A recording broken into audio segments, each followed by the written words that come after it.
माता की, भारत माता की। तुहां सारे हमीरपुर आलिया जो मेरा प्रणाम।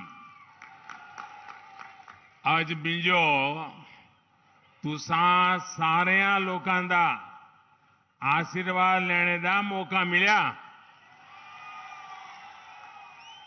यह मिंजो दाई बड़े ही सौभाग्य की गल है।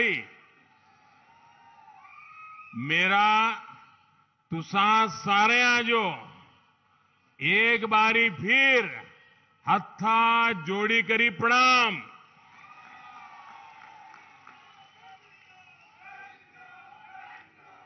गौरी शंकर भगवान, गसोता महादेव, भगवान नरवेदेश्वर, भगवान मुरली मनोहर, मां टोणी देवी, बाबा बालकनाथ और सभी देवी देवताओं को मेरा प्रणाम। भाइयों और बहनों, हमीरपुर के साथ साथ बिलासपुर, ऊना, कांगड़ा से भी आप सब बहुत बड़ी तादाद में यहां आए हैं। हम सबको आशीर्वाद देने के लिए आए हैं। मैं आपका आभार व्यक्त करता हूं। उसके साथ साथ टीवी के माध्यम से, मोबाइल फोन पर ऑनलाइन जो भी साथी जुड़े हैं उनका भी मैं अभिनंदन करता हूं। साथियों, आपने हमारे लिए इतना समय निकाला। हम सभी सुजानपुर के लोगों के, हिमाचल के लोगों के बहुत बहुत आभारी हैं। साथियों, एक कार्यकर्ता के रूप में अनेक बार इस पूरे क्षेत्र में मुझे भ्रमण करने का, यहां को समझना, यहां की समस्याओं को समझना, यहां की शक्ति को समझना, अनेक परिवारों के साथ उठना बैठना, यानी ये मेरे जीवन का एक क्रम था। ये मेरा सौभाग्य रहा। गुजरात के मुख्यमंत्री के रूप में भी यहीं पर इसी चौगान में मुझे आपके आशीर्वाद प्राप्त करने का अवसर मिला था। अभी प्रधान सेवक के रूप में फिर एक बार आपसे आशीर्वाद लेने आया हूं। हमीरपुर की यादें अनगिनत यादें हैं, लेकिन अणु में जो पंडितादी हट्टी है, वहां की बेसन की बर्फी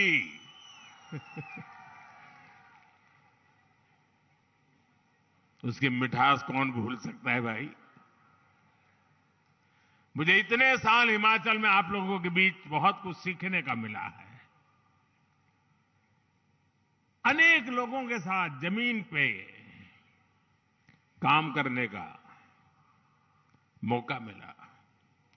और आज जब मैं यहां आया हूं तो भाई प्रवीण शर्मा की याद आना बहुत स्वाभाविक है। अनेक वर्षों तक प्रवीण के साथ काम किया और उन्होंने तो हमीरपुर के विकास के लिए भी कितना काम किया था। अब से कुछ महीने पहले ही वो हम सबको छोड़ के चले गए। मैं आज हमीरपुर आया हूं तो उन्हें भावभीनी श्रद्धांजलि भी अर्पित करता हूं। भाइयों और बहनों, जितना मैं हिमाचल को जानता हूं, यहां के लोगों को जानता हूं, ये कह सकता हूं कि इस बार हिमाचल के लोग खुद ही ये चुनाव लड़ रहे हैं, खुद ही चुनाव का नेतृत्व कर रहे हैं और दोबारा जयराम जी की सरकार बनाने का यहां हिमाचल की जनता ने फैसला कर लिया है। भाइयों बहनों, हिमाचल में ऐसा नहीं हुआ। लेकिन हम ये भी जानते हैं कि हिमाचल के खून में ही नया इतिहास बनाना है। इसलिए हिमाचल में इस बार भाजपा की सरकार की वापसी भी तय है और डबल इंजन की सरकार का तेज गति से दौड़ना भी तय है। साथियों, आपने इतने वर्षों के शासन में कांग्रेस ने जिस तरह हिमाचल के साथ विश्वासघात किया है, जो छल किया है, उसके सबसे बड़े भुक्तभोगी हिमाचल के ही लोग हैं। कांग्रेस ने हिमाचल को हर बुनियादी चीज के लिए तरसा दिया था। वहीं भाजपा है जिसने हिमाचल के हर घर घर को बुनियादी सुविधाओं से जोड़ने के लिए दिन रात ईमानदारी से प्रयास किया है। इस वजह से आज हिमाचल के लोग, पूरे देश के लोग भाजपा पर इतना विश्वास करते हैं। भाजपा पर देश का ये भरोसा लगातार मजबूत होता जा रहा है। अभी 2-3 दिन पहले ही देश के कुछ राज्यों में उपचुनाव के परिणाम आए हैं।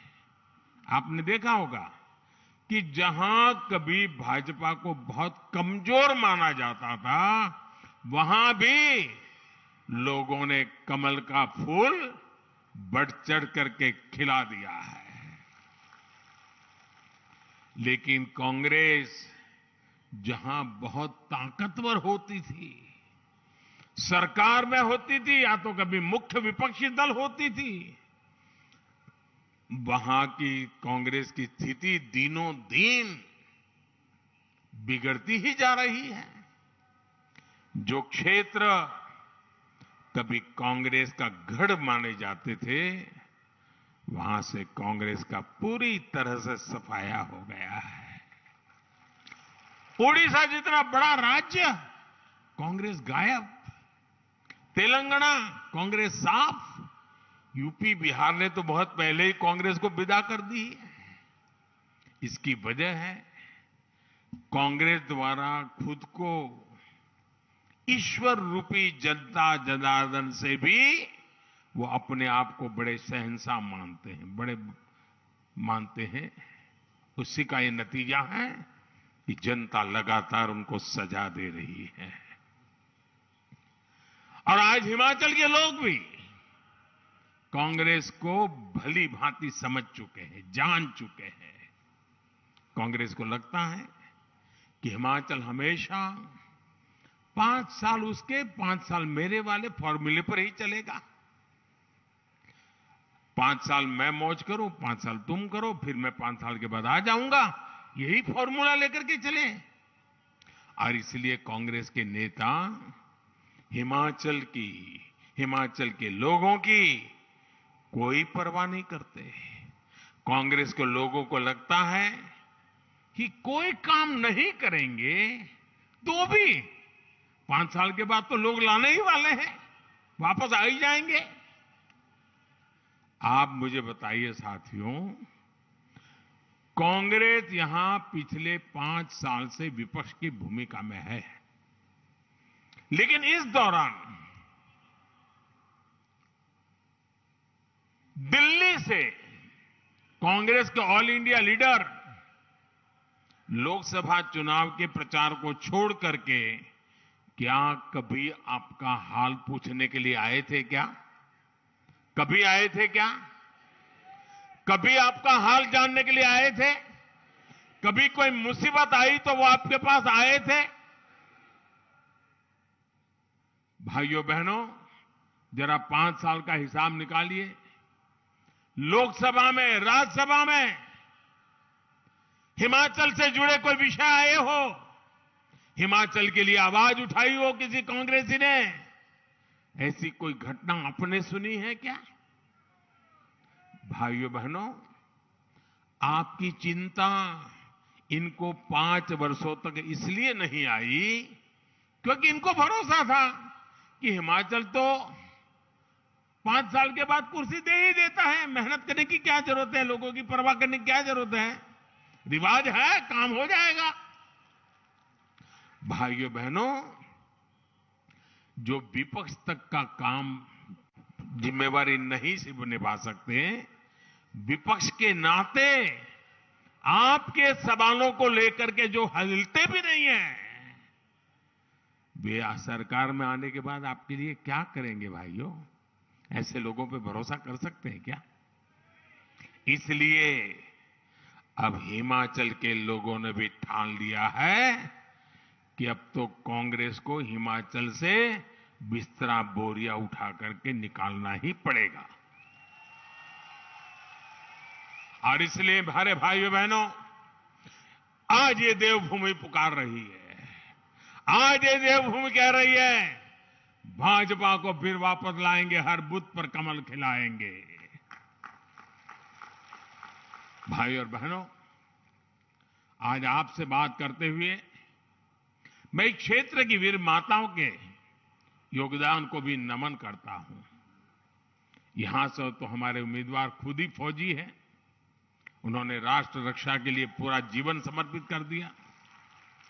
और मुझे अच्छा लगा कि मैं अभी आया हेलीकॉप्टर से यहां, तो मुझे वीर जवानों के साथ नमस्ते करने का मौका मिल गया और बहुत बड़ी तादाद में मेरे फौजी भाई बहनों को देख करके, क्योंकि मैं तो हर दिवाली उनके बीच मनाता हूं। भाइयों बहनों, ये वीर संतानों को जन्म देने वाली वीर माताओं का कद तो शायद ही कोई चुका सकता है, लेकिन सेवा का अवसर जब जब मिला, भाजपा ने कोई कसर नहीं छोड़ी है। अभी मैं करगिल गया था दिवाली मनाने के लिए, तो मैं हैरान था। मैं और धूमल जी करगिल गए थे, करगिल लड़ाई के समय। उस समय की सारी फोटो की प्रदर्शनी लगाई थी वहां के लोगों ने, और वहां जो आज जो जवान है उनको भी वो पुरानी बातें याद थी कि धूमल जी और मोदी जी हमारे बीच में युद्ध के मैदान के समय आए थे। और मुझे याद है उस समय हमारा यहां का युवा मोर्चा के अध्यक्ष के रूप में हमारे जयराम जी थे और हमारा विनोद ठाकुर वो महामंत्री था। युवा मोर्चा ने तब करगिल के शहीदों के जीवन को समर्पित स्मारिका भी निकाली थी। भाजपा की यही विशेषता है। भाजपा की ताकत चाहे कितनी भी रही हो, हमारे लिए खुद से बड़ा दल है और दल से बड़ा देश है। साथियों, हमीरपुर के हमारे इस क्षेत्र में तो फौजी परिवारों का बाहुल्य है। हमारे ये परिवार बहुत करीब से जानते हैं कि कांग्रेस का इतिहास किस तरह बड़ी बड़ी बातों और झूठी गारंटियों का रहा है। यही कांग्रेस है जिसके राज में हमारे फौजियों के पास पर्याप्त बुलेट प्रूफ जैकेट भी नहीं हुआ करते थे। यही कांग्रेस है जिसके राज में हमारे फौजियों के पास बर्फ में इस्तेमाल होने वाले अच्छे जूते तक नहीं थे। यही कांग्रेस है जिसके राज में बॉर्डर पर सड़कें नहीं बनाई जाती थी, बॉर्डर पर बसे गांवों को मूल सुविधाओं से वंचित रखा जाता था। यही कांग्रेस है जिसने फौजियों को 1 रैंक 1 पेंशन के नाम पर 40 साल तक लगातार धोखा दिया। 40 साल तक। चुनाव के 15 पहले कोई भी वादा करने में वो झिझकते नहीं है। कुछ भी वादा कर दो, अभी भी कर रहे हैं, ढेर सारे वादे कर रहे हैं। आप याद करिए भाइयों बहनों, मैंने हिमाचल के फौजी परिवारों को वचन दिया था कि चाहे कुछ भी हो, 1 रैंक 1 पेंशन हम लागू करके रहेंगे। और हमने ना सिर्फ 1 रैंक 1 पेंशन को लागू किया, बल्कि इसका एरियर भी पूरे सम्मान के साथ दिया। आज आप जानकर हैरान रह जाओगे कि 1 रैंक 1 पेंशन की वजह से अब तक लगभग 60,000 करोड़ रुपया देश भर के हमारे फौजी परिवारों के खाते में गए और ये अतिरिक्त राशि गई है। और साथियों, आपको ये भी नहीं भूलना है, यही कांग्रेस है जिसके नेता आर्मी चीफ का अपमान करते हैं, फौज के लोगों की तुलना गुंडों से करते हैं। यही कांग्रेस है जिसके नेता सर्जिकल स्ट्राइक पर सवाल उठाते हैं, हमारे वीर बेटे बेटियों के शौर्य को कटघरे में खड़ा करते हैं। भाइयों और बहनों, भाजपा की सरकार के लिए देश की सुरक्षा और सैनिकों की सुरक्षा सर्वोपरि है। इसलिए आज देश में ही आधुनिक अस्त्र शस्त्र निर्माण किया जा रहा है। कांग्रेस ने रक्षा घोटालों का जो तौर तरीका बना दिया था, उसको बदला गया है। अब तो बेटियों के लिए भी तीनों सेनाओं के हर मोर्चे भी, उसको भी हमने खोल दिया है। यहां तो 5 ही सैनिक स्कूल भी है। हम सैनिक स्कूलों की संख्या भी बढ़ा रहे हैं और इनमें बेटियों को भी दाखिला मिल रहा है। हमारी सरकार पुलिस फोर्स और केंद्रीय सुरक्षा बलों में भी बेटियों को बहुत प्रोत्साहन दे रही है। मैं एक और आंकड़ा दूंगा, आप बहुत ध्यान से सुनिएगा। आजादी के बाद 2014 तक देश में पुलिस सेवा में लगभग 1 लाख बेटियां थी, यानी इतने सालों में 1 लाख बेटियां। हमने बीते 8 साल में ये संख्या लगभग 2.25 लाख हो चुकी है। 2.25 लाख, यानी 2 गुने से भी ज्यादा। इसी प्रकार केंद्रीय बलों में भी बेटियों की भागीदारी 17,000 से बढ़कर के 35,000 से ज्यादा हो चुकी है और ये लगातार बढ़ रही है। साथियों, बीते 8 वर्षों में महिलाओं की सुविधा, बेटियों की पढ़ाई और कमाई के लिए केंद्र सरकार ने लगातार काम किया है। इन्हें अब हिमाचल भाजपा नई बुलंदी दे रही है। आपने देखा होगा कि भाजपा ने महिलाओं के लिए इस बार एक अलग संकल्प पत्र जारी किया है और इसके लिए मैं हिमाचल बीजेपी को बधाई देता हूं। इसमें बेटियों की पढ़ाई लिखाई से लेकर हर प्रकार की सुख सुविधा को बढ़ावा देने का रोडमैप है। ये दिखाता है कि भाजपा महिलाओं की समस्याओं और उनसे जुड़े विषयों को लेकर कितनी प्रतिबद्ध है। माताओं, बहनों, बेटियों के लिए ऐसे काम तब किए जाते हैं जब मन में सेवा का भाव होता है, माताओं, बहनों, बेटियों की समस्याओं का एहसास होता है। आज पीएम आवास के घर में महिलाओं को हिस्सेदारी देने वाली भाजपा है। रसोई के धुएं से घर को मुक्त कर गैस कनेक्शन देने वाली भाजपा है। हर घर नल से जल देने का अभियान चलाने वाली भाजपा है। घर घर शौचालय की सुविधा बनाने वाली भाजपा है। घर घर सौभाग्य का बिजली कनेक्शन पहुंचाने वाली भाजपा है। कोरोना के इस मुश्किल समय में हर गरीब को मुफ्त अनाज देने वाली भी भाजपा ही है। भाइयों बहनों, मेरा पूरा विश्वास है देश में जो भी छोटे राज्य हैं, जो हिमालयी राज्य हैं, उन सब के लिए हिमाचल प्रदेश अग्रिम पंक्ति का रोल मॉडल बन सकता है। विकास के मामले में, टूरिज्म के मामले में हिमाचल सभी छोटे राज्यों के लिए नई प्रेरणा बन सकता है। पहाड़ी राज्यों में जो कनेक्टिविटी होती है, रोड, रेल, रोपवे, इन सब चीजों में हिमाचल प्रदेश एक रोल मॉडल के रूप में आगे बढ़ सकता है और हम उसी तरफ पिछले 5 साल में लगातार ले जा रहे हैं और आने वाले 5 सालों में ये चीजें हम सिद्ध कर करके रहेंगे, ये मैं आपको विश्वास दिलाने आया हूं। जिस तरह से राष्ट्र रक्षा में हिमाचल प्रदेश अग्रिम पंक्ति में खड़ा रहता है, उसी तरह से विकास के मामले में भी उसे अग्रिम पंक्ति में खड़ा होना है। हमें हिमाचल को पूरे देश के लिए एक रोल मॉडल के रूप में विकसित करना है। पिछले 5 वर्षों में दिल्ली और हिमाचल में भाजपा की डबल इंजन सरकार ने इसी दिशा में प्रयास किया है। ऊना में ट्रिपल आईटी, हमीरपुर में एनआईटी, बिलासपुर में हाइड्रो इलेक्ट्रिकल कॉलेज और देहरा में केंद्रीय विश्वविद्यालय है। बिलासपुर में एम्स बन गया है और हमीरपुर में मेडिकल कॉलेज है। यानी शिक्षा हो या स्वास्थ्य, डबल इंजन से डबल विकास हो रहा है। यही नहीं, इंफ्रास्ट्रक्चर और इन्वेस्टमेंट के मामले में भी डबल लाभ हिमाचल को मिला है।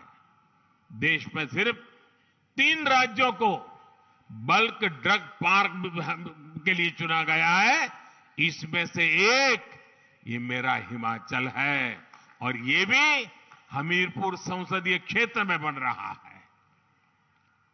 धौला सिद्ध प्रोजेक्ट बनने से यहां बिजली तो बनेगी ही, रोजगार भी बढ़ेंगे और किसानों, पशुपालकों को कमाई भी बढ़ेगी।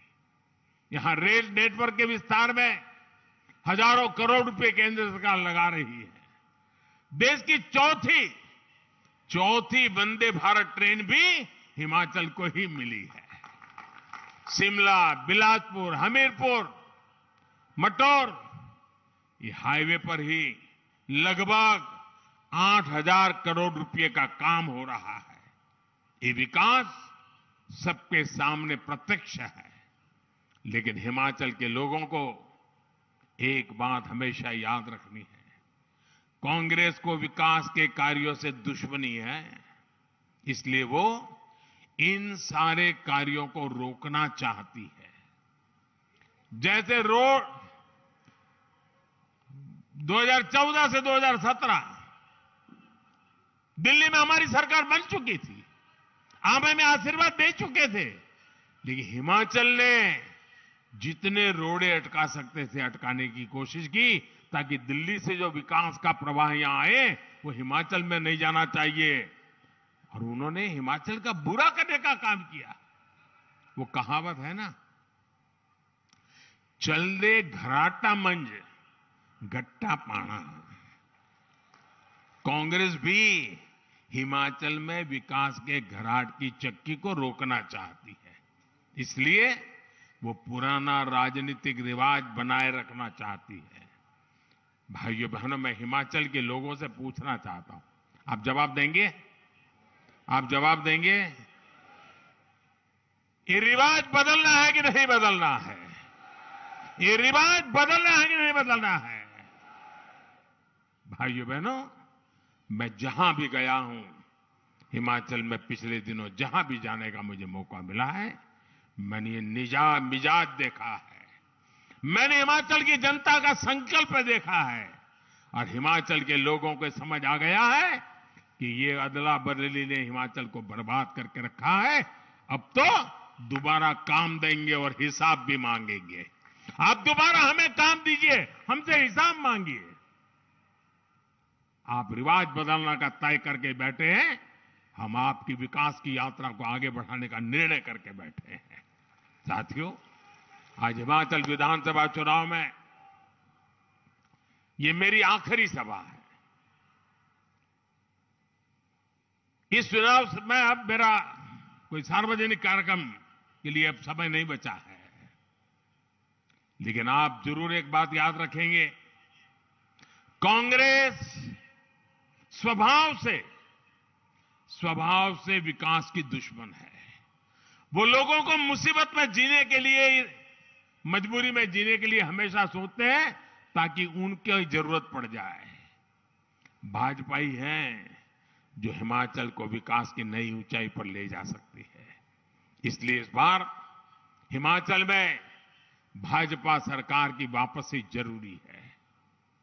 और आप तो जानते हैं, कोई देश का प्रधानमंत्री अगर हिमाचल की हर छोटी मोटी बातों से परिचित हो, यहां की हर पहाड़ियों से परिचित हो, यहां के रास्तों से परिचित हो, यहां से लोगों से परिचित हो, तो दिल्ली में बैठकर को आपके काम आएगा कि नहीं आएगा?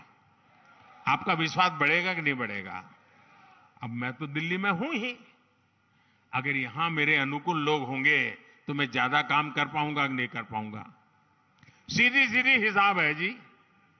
और इसलिए दिल्ली का फायदा भी लेना है तो हिमाचल में भी बीजेपी की सरकार को बनाना है ताकि डबल फायदा मिल जाए। मेरा आपसे आग्रह है 12 नवंबर को हर बूथ में हर वोट कमल के फूल पर ही पड़ना चाहिए।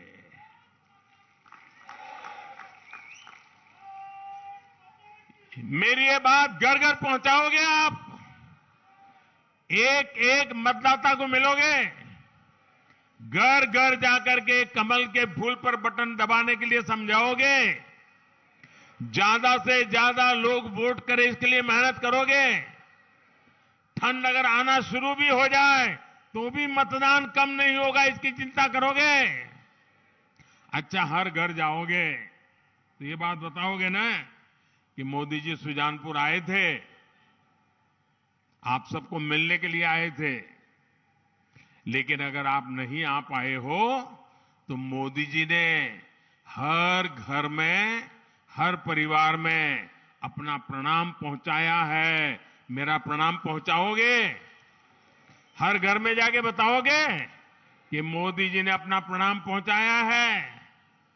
पक्का पहुंचाओगे? बहुत बहुत धन्यवाद। मेरे साथ बोलिए भारत माता की, भारत माता की, भारत माता की। बहुत बहुत धन्यवाद।